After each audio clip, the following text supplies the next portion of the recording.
नमस्कार मैत्रिणींनो, आज आपण शेंगदाणा गुळाचा लाडू बनवणार आहे। अगदी सोपी रेसिपी आहे बघा। लाडू किती कुसकुशीत झालाय। ही रेसिपी मी पहिली शूट केलेली होती, तर म्हणलं चला तर तुम्हाला आषाढी एकादशीसाठी उपवासासाठी आपण दाखवावं। तर कढई ठेवली मी गॅसवर। 1 वाटी मी शेंगदाणे घेतले तर आणि 1 वाटी गुळ घेतलाय बघा। गुळ किसून घेतलेला आहे, चिरून घ्या, किसून घ्या। शेंगदाणे चांगलं डाग पडोपर्यंत आपल्याला भाजून घ्यायचे आहेत। ही लाडू खूपच मस्त होतात बघा।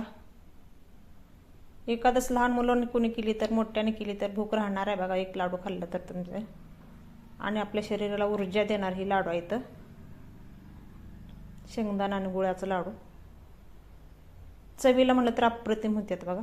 शेंगदाण्याला चांगलं डाग पडेपर्यंत भाजून घेणार आहे।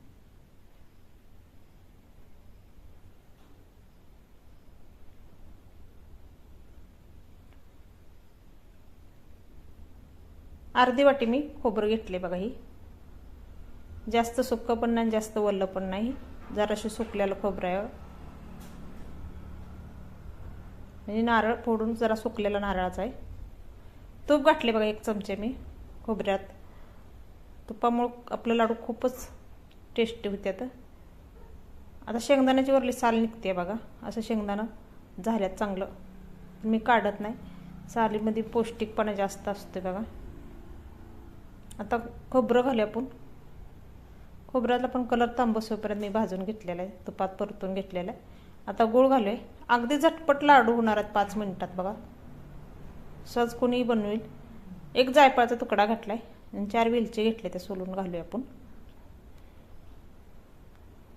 आता मिक्सरमध्ये चांगलं बंद चालू करून फिरवून घेऊया, जाडसर असं। जास्त पण बारीक करायचं नाही। असं जाडसर केल्यानं दाताखाली आलं छान लागतात लाडू बघा। माझ्या तर रेसिपी आवडत लाईक करा, सबस्क्राईब करा, नातेवाईकांना शेअर करा।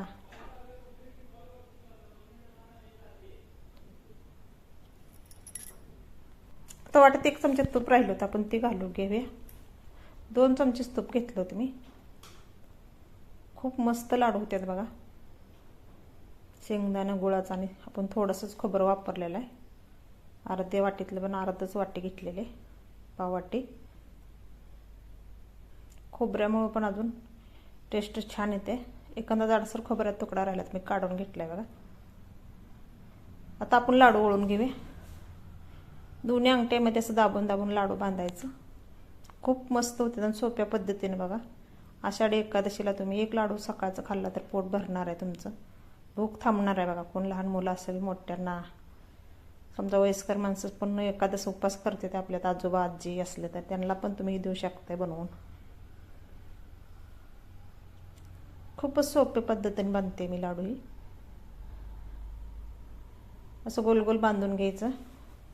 तुम्ही 1 माप करा, असं चमच्याचं 1 मोठा चमचा घ्या, त्यांना मापानं बांधा, एकसारखं येते। तर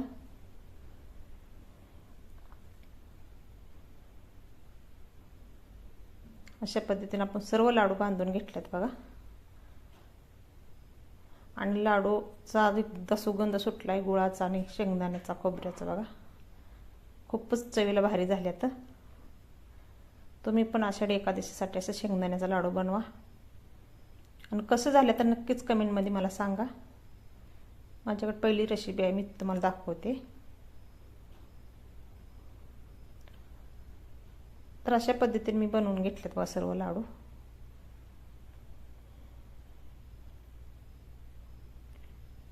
बघा दिसायला पण खूप सुंदर झाल्यात, याचा आकार पण छान झाला। धन्यवाद, बाय बाय।